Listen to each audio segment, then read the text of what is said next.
Olá galera, professor Wagner do curso Agora Vai. Estamos aqui com mais uma aula para você do nosso extensivo de Física 2017. Galera, não deixe de se inscrever no nosso canal, não deixe de compartilhar com seus amigos e nós estamos chegando a 5.000 inscritos no nosso canal. Então vamos juntos galera, vamos alcançar essa marca juntos, beleza? Nós dependemos de você para chegar até lá. Pessoal, na aula de hoje nós vamos estudar os capacitores em paralelo. Então, para você assistir essa aula, é importante que você já tenha visto a aula de capacitores, da associação em série de capacitores, para poder acompanhar a aula de capacitores em paralelo. Além disso, nós vamos incrementar essa aula trabalhando com uma análise de um circuito misto, aonde a gente vai ter associação tanto em série quanto em paralelo de capacitores. E como que a gente pode chegar à capacitância total desse circuito? Então, vem com a gente e vem ser o sucesso! Pessoal, na aula de hoje nós vamos falar de capacitores num tipo de associação que a gente chama associação em paralelo. Professor, mas o que vem a ser uma associação em paralelo? Na associação em paralelo eu tenho aqui o seguinte, ó, eu tenho a fonte, certo?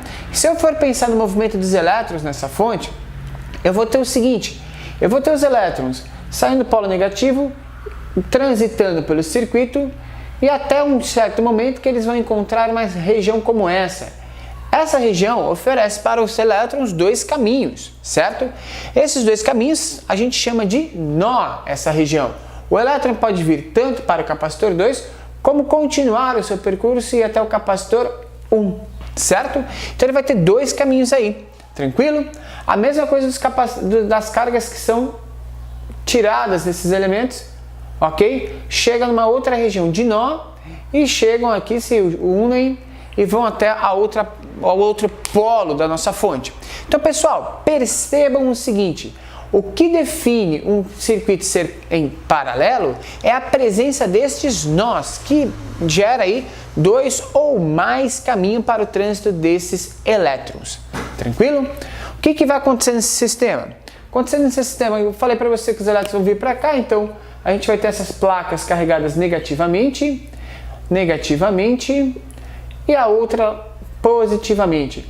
A diferença desse circuito aqui agora é que o carregamento de uma placa ou de outra dos capacitores, ou melhor, o carregamento de cada um dos capacitores é independente. Veja o capacitor 1, por exemplo. Se esse capacitor não existisse, ele seria carregado? Sim.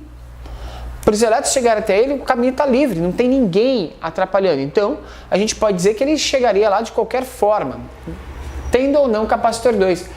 A mesma coisa acontece no capacitor 2, se o capacitor 1 não estivesse ali, ele seria carregado da mesma forma. Ou seja, em um circuito em paralelo, o carregamento de cargas de um capacitor independe do outro, certo?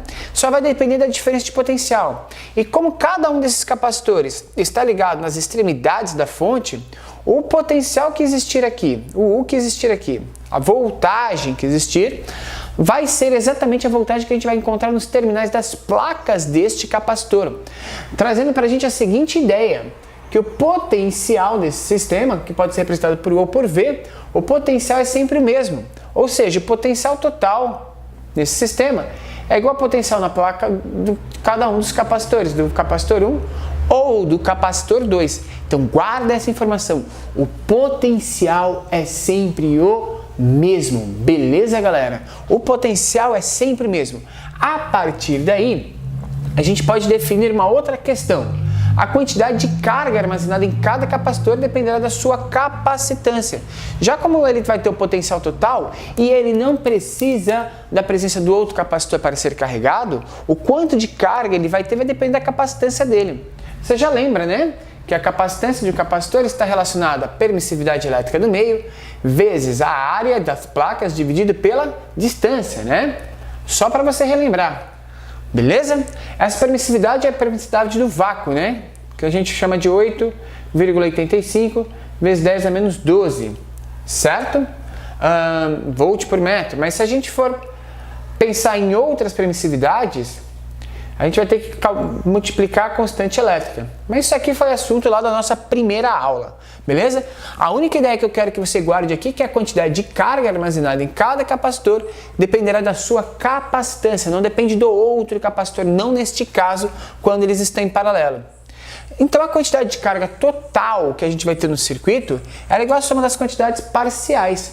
Ou seja, a quantidade de carga total desse circuito vai ser a quantidade de carga do capacitor 1, mais a quantidade de carga armazenada do capacitor 2, 3, 4, 5, 6, depende de quantos capacitores nós venhamos ter nesse sistema. Então a quantidade total é a soma das quantidades parciais. Tranquilo? E por fim, galera, a capacitância total. Como a gente disse que as capacitâncias são independentes, a capacitância total no circuito como esse, ou seja, a capacidade total de armazenar cargas, dada sempre a mesma DDP, e as cargas são somadas, então a capacitância vai ser a capacitância também somada. A capacitância total de circuitos de capacitores em paralelo é dada pela soma das suas capacitâncias parciais. Então eu vou analisar a capacitância encontrada no capacitor 1, capacitância encontrada no capacitor 2, no 3, no 4 e aí por diante. Assim a gente consegue analisar qual que é a capacitância total deste circuito. Beleza? Então isso daqui, gente, é a associação em paralelo. Resumindo, em uma associação em paralelo a gente vai analisar a presença de nós nesse circuito, certo?